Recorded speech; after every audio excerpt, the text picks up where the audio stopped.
దేవునితో నడవడం మంచిది, దేవుని దగ్గరికి వెళ్ళి వినడం మంచిది. ప్రభా నన్ను ఏం చేయమంటావు, ఈ సమస్య వచ్చింది నన్ను ఏం చేయమంటావు, ఉద్యోగ అవకాశం వచ్చింది నన్ను ఏం చేయమంటావు, బెంగళూరు వెళ్ళాల్సి వస్తుంది నన్ను ఏం చేయమంటావు, అమెరికా వెళ్ళాల్సి వస్తుంది నన్ను ఏం చేయమంటావు అని నువ్వు ప్రార్థన చేయడం అత్యవసరం అండి, అత్యవసరం.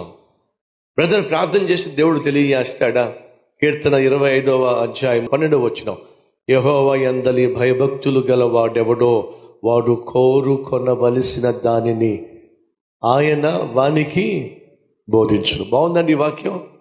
యెహోవా యందు భయభక్తులు కలిగి ఉంటే నువ్వు ఏ మార్గాన్ని చూస్ చేసుకోవాలో, ఎన్నుకోవాలో, ఏ వ్యాపారం చేయాలో, ఎక్కడ పెట్టుబడి పెట్టాలో, ఏ కాలేజీలో చదువుకోవాలో, ఏ యూనివర్సిటీకి వెళ్ళాలో దేవుడు తెలియజేస్తాడు.